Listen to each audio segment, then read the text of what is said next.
Il y a des moments dans l'histoire où une phrase suffit à glacer le sang des dirigeants du monde entier.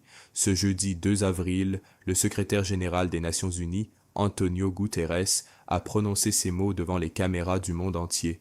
Nous sommes au bord d'une guerre plus étendue. Pas une mise en garde diplomatique de routine, pas une formule creuse de communiqué officiel, un avertissement direct, brutal, lancé depuis le sommet de l'institution censée maintenir la paix mondiale. Et ce qui s'est passé dans les dernières 24 heures explique pourquoi même les diplomates les plus aguerris commencent à perdre leur calme. Ce soir, nous allons décortiquer ensemble chaque développement de cette journée. Parce que derrière les discours, les missiles et les chiffres du pétrole, quelque chose de beaucoup plus profond est en train de se jouer. Quelque chose qui pourrait redessiner la carte du Moyen-Orient et l'équilibre du monde entier. Restez avec nous jusqu'à la fin, parce que la dernière information de ce script est peut-être la plus inquiétante de toutes. Tout a commencé avec un discours que personne n'attendait aussi dur. Dans la nuit du 1er au 2 avril, Donald Trump s'est adressé à la nation américaine pour la première fois depuis le début de la guerre contre l'Iran.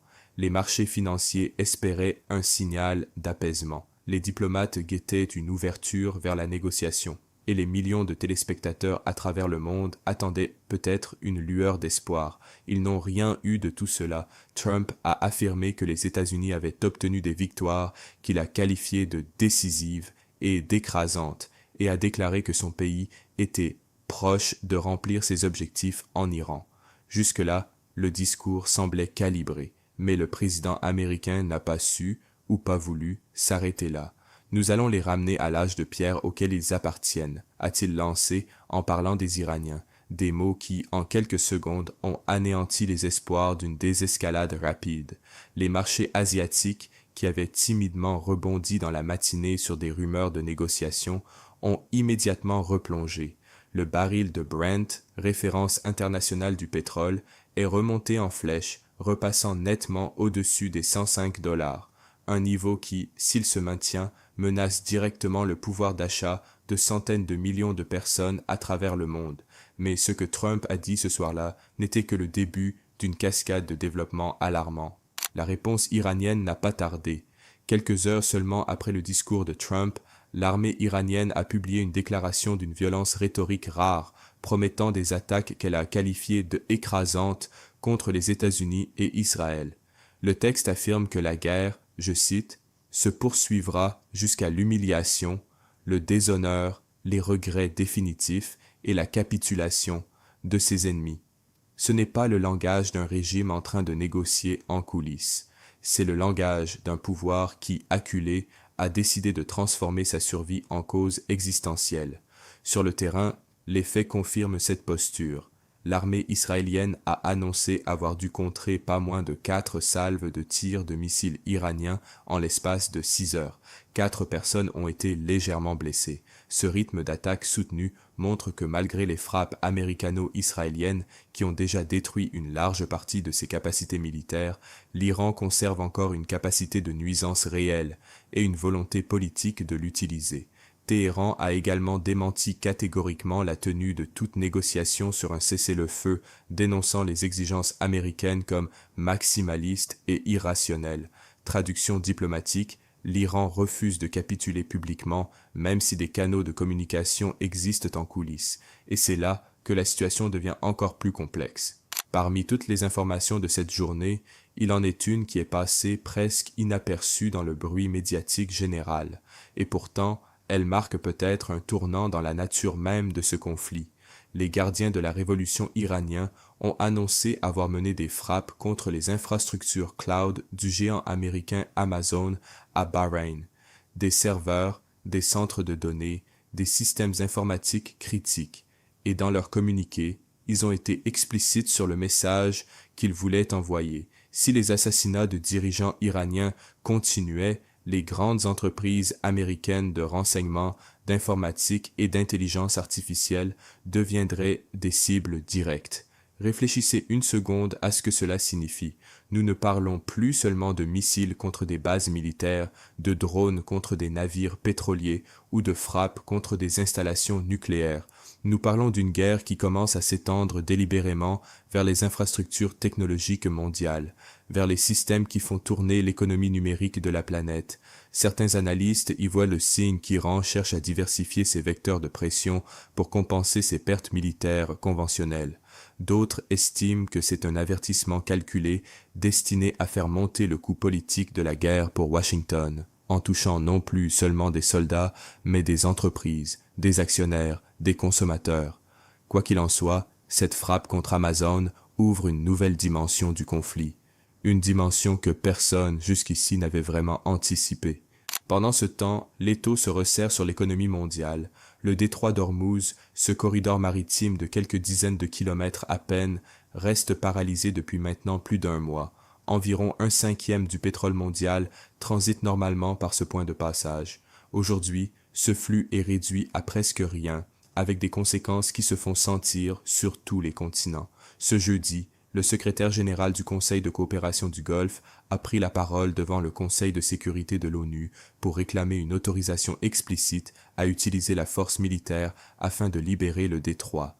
Une demande extraordinaire qui traduit l'inquiétude profonde des monarchies du Golfe, dont l'économie entière dépend de la liberté de navigation dans ces eaux.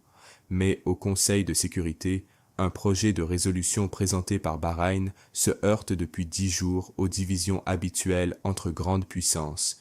Pendant que les diplomates débattent, le pétrole reste bloqué, les prix s'envolent et les populations paient la facture. En France, le Premier ministre Sébastien Lecornu a évoqué de nouvelles aides ciblées face à la flambée des prix des carburants. Une réponse d'urgence qui illustre à quel point ce conflit lointain frappe désormais directement le quotidien des Européens. Mais ce n'est qu'une partie du tableau. La guerre contre l'Iran risque désormais de déborder sur plusieurs fronts simultanément. Au nord d'Israël, le Hezbollah libanais a revendiqué de nouvelles attaques de roquettes et de drones ciblant des soldats et un village israélien.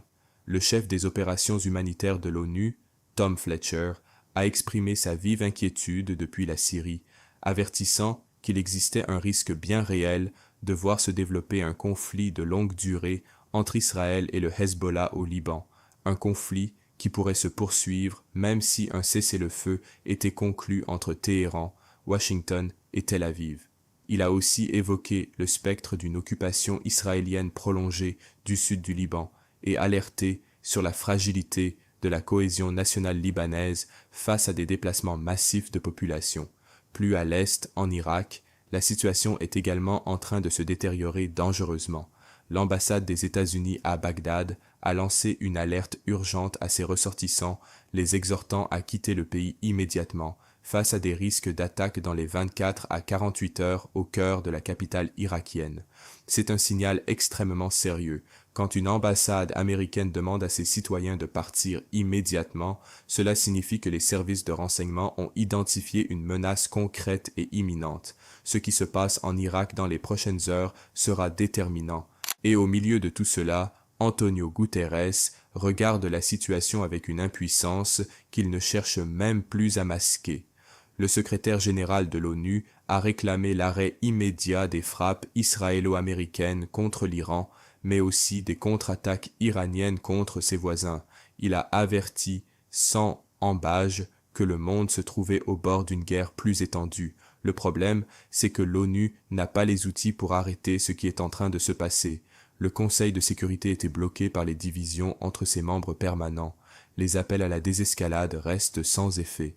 Et pendant que les diplomates multiplient les réunions d'urgence, les missiles continuent de voler, les marchés continuent de vaciller, et les populations civiles continuent de payer le prix de décisions prises dans des bureaux très loin d'elles. Plusieurs experts estiment que nous sommes entrés dans une phase particulièrement dangereuse, où aucun des acteurs principaux n'a vraiment intérêt à reculer en premier, et où le risque d'une erreur de calcul, d'un incident qui dégénère, d'une frappe qui va trop loin, est plus élevé que jamais. Alors, où en sommes-nous vraiment? D'un côté, les États-Unis et Israël affirment être proches de leurs objectifs militaires.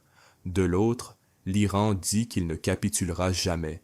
Entre les deux, un détroit bloqué, une économie mondiale sous tension, le Liban qui vacille, l'Irak qui s'enflamme, et une institution internationale qui regarde, impuissante. Ce conflit n'est plus seulement une guerre entre deux camps, c'est une crise systémique qui touche la sécurité régionale, les marchés mondiaux, les infrastructures numériques et la crédibilité même des institutions internationales.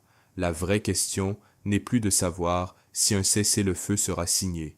La vraie question, c'est dans quel état sera le Moyen-Orient et le monde quand ce cessez-le-feu arrivera enfin, et ce qui se passera dans les prochains jours autour du détroit d'Ormuz à Bagdad et dans les couloirs feutrés des négociations secrètes pourrait définir l'ordre géopolitique des prochaines décennies.